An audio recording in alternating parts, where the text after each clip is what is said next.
Today's video is sponsored by PCBWay. PCBWay is a one-stop PCB prototype company. They support all available PCB related services, which include, but are not limited by, standard PCBs, advanced PCBs, flex rigid PCBs. They also offer PCB assembly services, and they support PCB design services, which directly bring your ideas to life. Their PCB services start from $5 for 10 pieces, but if you sign up now and take advantage of a new promotion where new registers log in and sign up, you will get a $5 welcome bonus, which basically makes your $5 order completely free. PCBWay's build time is just 24 hours, so they're quick and speedy. Their PCB assembly order is $30 for 1 to 10 pieces and includes free worldwide shipping.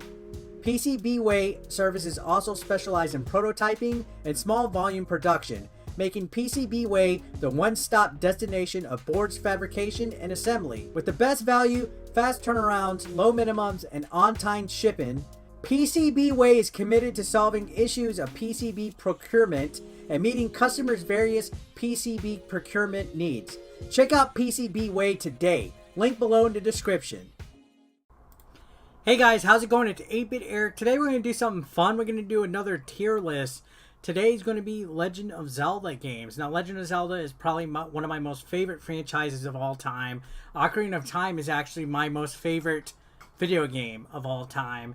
Just because I had so many memories and stuff like that. And I thought it would be interesting to rank all of the Legend of Zelda games on a tier list. So if this is your first time coming to the channel, why don't you go ahead and hit that subscription button down below. Don't forget to leave a like. And yeah, let's begin. So you can see this is the tier list. We got rankings S, A, B, C, and D. And then we got, I believe, every single Zelda game ever made down below. We got A Link Between Worlds, A Link to the Past, Four Swords Adventures. We got Link's Awakening DX. We have Link's Awakening, Majora's Mask, Ocarina of Time, The Oracle of Seasons and Ages. We have Phantom Hourglass, Skyward Sword, Spirit Tracks, Zelda 2, Zelda 1, Wind Waker, Triforce Heroes, Twilight Princess, Breath of the Wild, and Minish Cap. So, several different generations of consoles, both handheld and console gaming. And we're going to go ahead and do this. If you guys want to do your own version of this tier list, I'll leave a link down below in the description as well, or in the comments for you guys to play along and stuff like that. And real quick, people seem to get triggered when people make their own rankings and tier list. I've done this before in the past.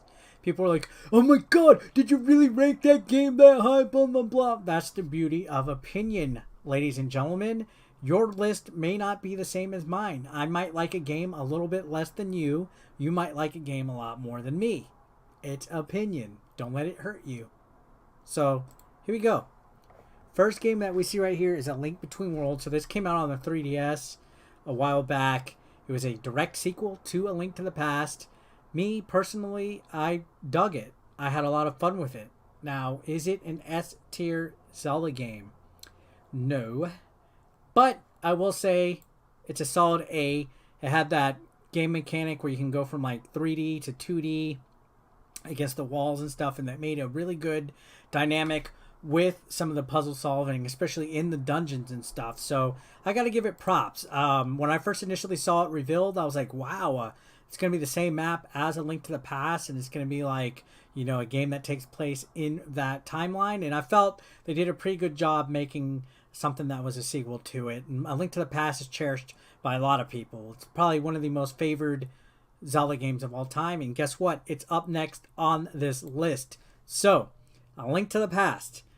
I will say it's not personally in my top 3 Legend of Zelda games, but I will say that I've played it a lot. I have a lot of memories playing with it. Remember the first time I saw it at my friend Ty's house, and I like it. I think it's very fun. Do I rank it as an A? You know what? I'm going to give it an A because I think it's on par. I think A Link Between Worlds did a little bit better than the original Link to the Past, but there's no denying that A Link to the Past was a classic and memorable game. That was a lot of fun. Again, I think it took the original Legend of Zelda format and made something better out of it. And I have a lot of memories playing it. But some of the later Zelda games just captured my attention a lot more. So here we go. Four Swords Adventures. Personally, I'll give this one a B. I don't think it was that great. It was an interesting concept with the multiplayer aspect and stuff like that. But, again, not that great. Now we got Link's Awakening DX. It did have Four Swords added on to it. Link's Awakening, I think, was a pretty good game as well. This was kind of like a remake or a remaster with colored palette swaps. So I'll give that an A. And you know what? I might as well give Link's Awakening the same score. Because to me, it's almost entirely the same game. Just one has colors and one doesn't. I feel Link's Awakening was similar to Link to the Past. Just a Game Boy version. Had decent puzzle aspects. Sometimes a little bit too cryptic compared to Link to the Past. But I think a lot of that was done to extend the gameplay life that you would get on a Game Boy game. Now we got Majora's Mask. This is arguably a lot of people's #1 Zelda game. A lot of them think it's amazing. They think it's the best. For me, I get it. It was an expansion of Ocarina of Time, which is my #1 Zelda game. But I wouldn't put it in my top 5 either, if I'm going to be honest. I thought the time mechanic, the going back and forth between day 1 to day 3 with the big moon looming and stuff like that was interesting. It had a lot of character development. A lot of the NPCs had their own side quests, like the girl inside of the Lon Lon Ranch, the kid that was getting married, or the guy that got turned into a kid with the mask that was getting married, the story with the Zoras, the story with the guy that got turned into a mummy inside of the valley and stuff. You know, not half bad. So here we go. I'm going to go ahead and give that one an A. And we'll rank that one as an A. Because it was passable. It was good. It's not S tier. Now, we already know Ocarina of Time is my most favorite Zelda game of all time. So we're going to give that an S automatically. Is that bias? Probably so. But it's because when Ocarina of Time first came out, that game was like, you know, from 2D Zelda to 3D, and it just felt so big and expansive that I was like, oh my god, look how big this map is, look how big this world is, all the exploration. It probably took me a good solid 2 years just to get all the Golden Scatella, and so many memories with it, honestly. Now, continuing further, the next 2 games were the Oracle's games, and honestly, I haven't played them. So I don't think I could fairly rank them, but I always hear about how great they are. So honestly, I can't rank them because I haven't played them. They came out on the Game Boy Color, like in 1998, around the time that Ocarina of Time came out. I think if you play both of them, you get the real ending, so it kind of did the Pokemon type of deal. I can't rank them. I've heard a lot of great things about them. I've yet to play them, so I'm going to have to leave them unranked. Next one is Phantom Hourglass. That one was okay. It was in the Wind Waker storyline part. I don't know. It was kind of... It wasn't as great as I thought it would be, so I'm going to leave Phantom Hourglass as a B. Just because I don't have as... Honestly, my higher rankings are more based on A, nostalgia, and B, how much time I spent into them, and how many memories I got out of them. And Phantom Hourglass to me was just kind of like a meh type of game, so I'm going to leave that as a B. Now, Skyward Sword, I absolutely was hyped over. I loved that it was the earliest point in the Zelda timeline that we got in a game, so I'm going to rank that as an S because I felt it did a lot for the timeline, just like Ocarina of Time did a lot setting up by splitting up the 3 different branches. This one set the groundwork with its plot. The plot did a lot, so I'm going to go ahead and give that one an S rank. Now, the next one we have Spirit Tracks. I'm going to say that one was a B as well. Again, that was in the Wind Waker timeline. I really didn't care for it very much. But you know what? It is what it is. Now, we got Zelda 2.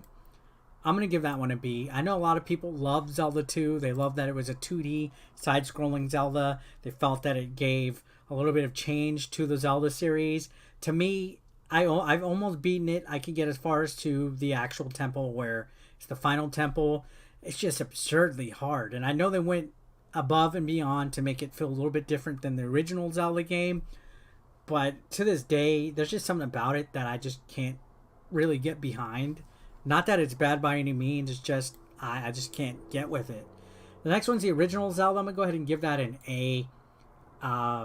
It's a solid title. It's the original. It's great, but it's not in my top 5. So we're going to go ahead and keep that there. Now, Wind Waker, I'm going to give an S. This one's in my top 5. It's another game that I felt did a lot to progress the overall timeline of the Zelda series.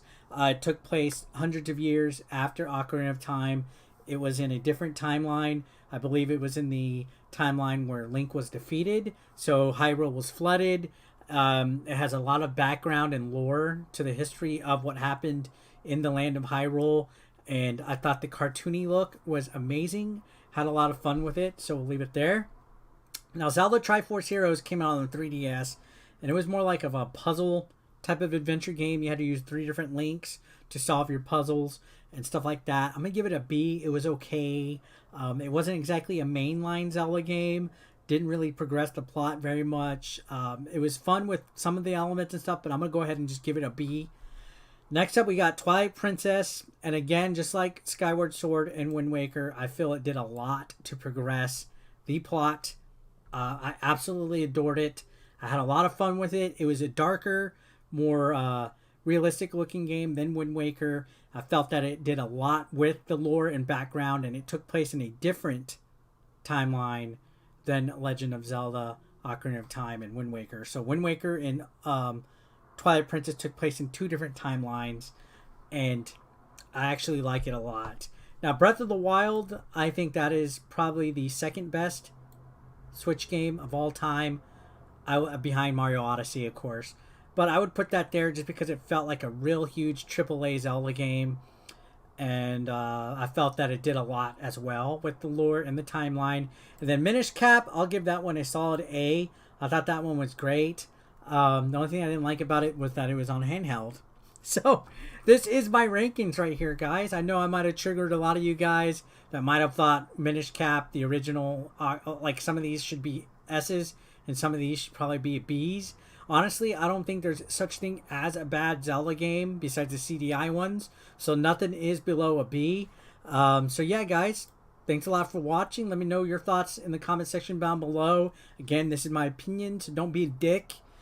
Feel free to rank them for yourself as well. And subscribe if you haven't. I'll see you guys very soon. Peace out.